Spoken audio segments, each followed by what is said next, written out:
Alhamdulillah. First of all, it's very interesting that Thomas Jefferson, who wrote the Declaration of Independence with Benjamin Franklin, originally Locke, they took this life, liberty, and the pursuit of happiness from John Locke. It was a formula that Locke had written. And Locke, in the original formula, said life, liberty, and the pursuit of property. And Jefferson was a philosopher, and he changed that to the pursuit of happiness.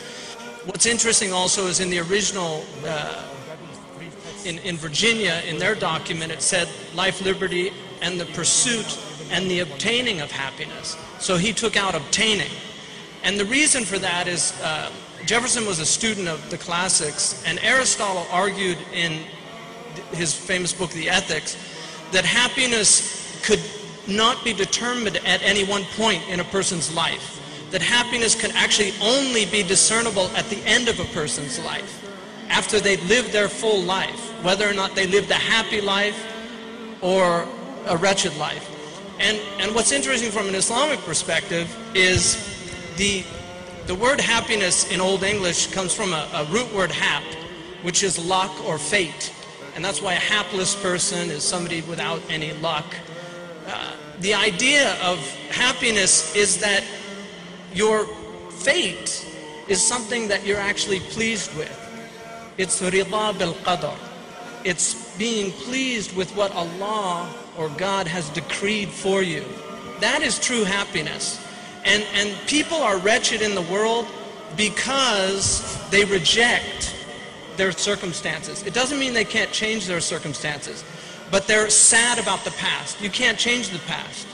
So to lose your happiness over what's happened in the past is actually not using the intellect correctly. So the pursuit of happiness is, according to Muslim ethicists as well, is the pursuit of a moral and virtuous life that is something that is pleasing.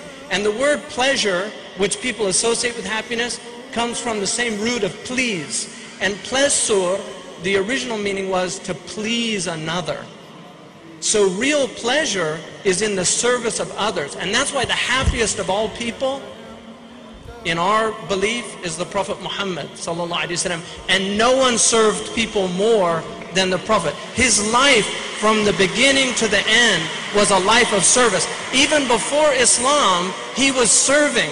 And that's why Khadijah, when he said to her what had happened on the Mount of Light, Khadijah said, God will never forsake you.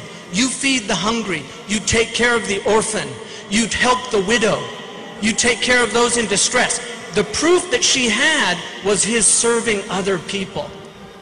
So that is the real secret of happiness. And in philosophy it's called the hedonistic principle. That real pleasure, the real hedonism, is the pleasure derived from serving others. And that's why Madoff is a good example of somebody who pursued false happiness. And now he's the most wretched of the wretched. He destroyed his life, he destroyed the life of others, and he's stuck with himself in a lonely cell for 150 years. The opposite of that are those people who serve even the poorest of poor, because everybody can serve. The street sweeper can serve. The poorest of poor can serve. And that's why real happiness, we believe Sa'ada is in service. And finally, the Prophet ﷺ, at the root of our religion is the concept of happiness. Because Sa'ada is what we are all looking for. And Sa'ada, happiness, is the only thing in the world that is an end and not a means. When you ask people, what do you want? Like, I want to be successful. Why? Because I want to make a lot of money. Why? Because I want, it's always something else. But if you ask them, finally, get to the final, they say, because I want to be happy. And then you ask them, why do you want to be happy? There's no reason to be happy. That's an end in itself. And that is indicative of the fact that what we really want is eternal happiness. That's what the human soul is striving for, to be happy eternally.